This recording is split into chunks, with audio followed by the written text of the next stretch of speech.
Magandang araw, ako si Kuya Code. Welcome back to my channel where I teach Python through coding challenges and HackerRank. But in this video, we won't be going over coding challenge because instead we're going to be going over a core concept, which is object-oriented programming. There are a number of different uses of Python that wouldn't necessarily need object-oriented programming, like data science or statistics. But there are others that use it, like Pygame, for example. So today we're going to talk about encapsulation, which is the first pillar of object-oriented programming. It might not necessarily be the first pillar, but it's the first pillar we're going to talk about. So encapsulation in programming means hiding internal details of an object, only allowing controlled access through specific methods, which helps us keep it safe and prevents unintended modifications. So for example, in a smartphone, you can adjust the brightness or the volume through the settings, but you can't directly modify the internal system files because they're protected. So in Python, we can achieve encapsulation using private attributes and getter or setter methods is generally what they're called.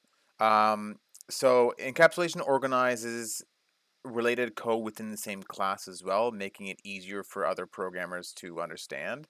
This encourages decoupling, which means reducing direct dependencies between different pairs of a program. So when the code is decoupled, changes in one part of a program doesn't affect other parts of a program, which is basically, a way to avoid spaghetti code because that's something that you hear in a lot of cases when it comes to programming. So I'm just going to start by making the class here. So class, we'll call it smartphone. Um, define our init method here. Self. We'll get a brand name, a model, and then we'll have the battery level defaulted to 100%. And then self.brand equals brand, just the usual stuff. Don't need the semicolon. Self.model equals model. And then we can do self.underscore. Actually, I'll do it this way first. Battery equals battery. So let me go ahead and just show as an example with it this way first. This is basically a public variable, so we'll definitely have access to it. So my phone equals smartphone.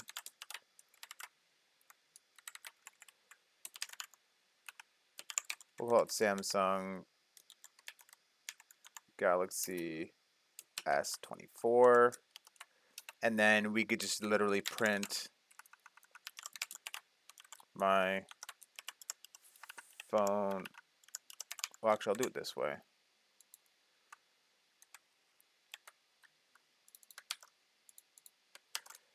Dot battery. And that's going to tell us, it's just going to show 100%, there we go. So here's the thing about encapsulation. Like I said, or because like I'm going to say, is that private attributes is usually discouraged in Python, which is, I'll show you how to do it this way. So this is usually discouraged in Python. But what it's usually done is they usually do one underscore to show that it's still private, but you technically still has access to it. But I'm still going to show it this way because like in like Java and stuff, you would still generally have private variables. So let me go ahead and run this because when you put the two underscores here, it makes it private. We don't have access to it anymore.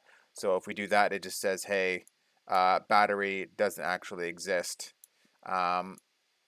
Which is because it's private. But if you put one underscore, oops. Actually, let me do it this way. Just to show you. Yeah, so even if the variable name is the same, it still thinks it doesn't actually exist. But if we put one underscore like this, it lets everybody else know that it's still a private variable, but you shouldn't access it directly, even though technically you're able to. So we'll just keep this as this way for now, just to kind of show you how to get around it, because obviously you can't access it directly. So we'll make some more methods here. So we'll define use phone, cast and self, hours, and then we'll also do charge. phone self amount, which is how long the phone is going to be charged for, or I guess how much percent. And then in our bottom section down here, we can just do my phone dot use phone. We'll put in 3 hours, and then my phone dot charge phone, let's say by 20%. And we can actually have a getter, is what it's called, a getter method, to get the status of the battery. So we'll just do my phone dot get battery status like that. And then I don't need this anymore. So now let's go ahead and define these methods. We'll have another one down here. Get battery status.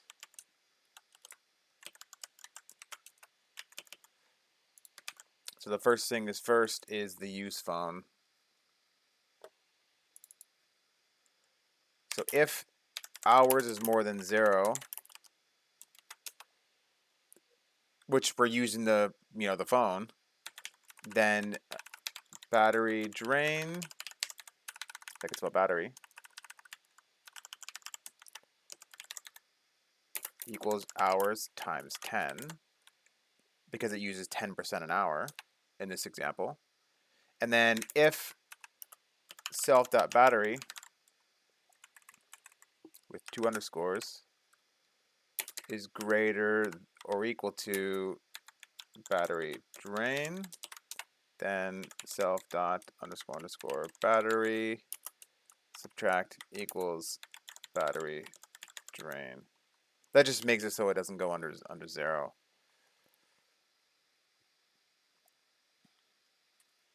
And then we can just print out a message just to show that it worked. Used hours, hour, battery remaining, spell battery,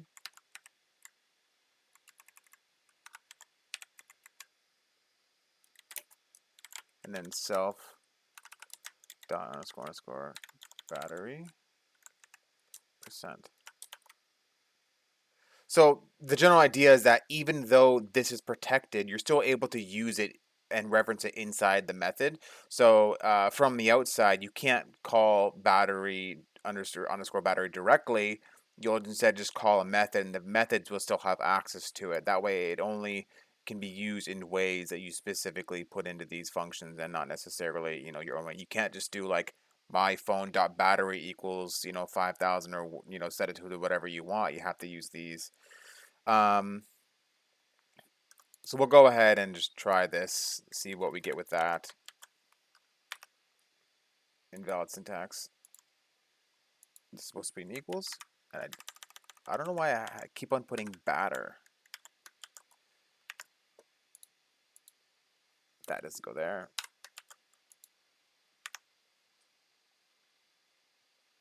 Where'd I get the typo?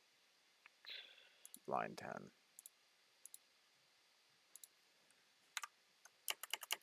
Batters.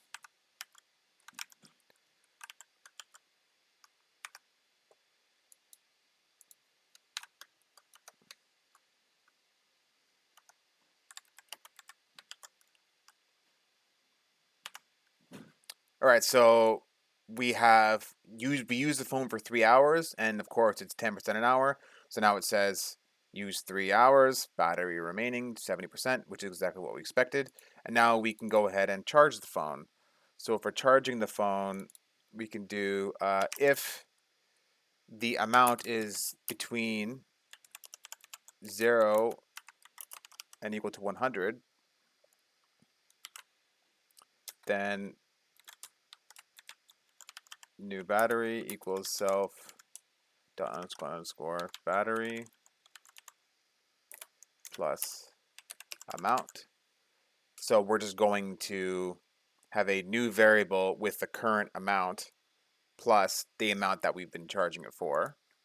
And then self dot underscore battery equals, we'll just put in min here to make sure that it stops at 100, because if you put in, if this is at 70% and this is 50, that'll be more than 100, so it'll always show, you know, up to 100, but lower than that. So there's that, and then we can just print f phone charged, current battery, self dot underscore battery, and then percent sign. So we'll go ahead and do that. Was never closed. And I had a typo somewhere because this self.battery equals. Right, so we used it for 3 hours, we're down to 70%, and then we charged it 20%, and now it's at 90%. And then, of course, at any time we want, we can just get the battery status by just return, we'll just make a string here, battery level self dot underscore battery, and then percent. I should, this is being returned, so we got to print it like that. Perfect. So now, anytime we want, we can get the status of the battery, which is now 90%. And like I said, you wouldn't actually call this directly. You have to implement a method that is able to access it just so you can do it. So that's generally what encapsulation is. So that's the end of this video, just a quick video. Please like and subscribe for more coding challenges. Let me know in the comments if you have any questions or suggestions for future videos. See you next time on Code. Paalam.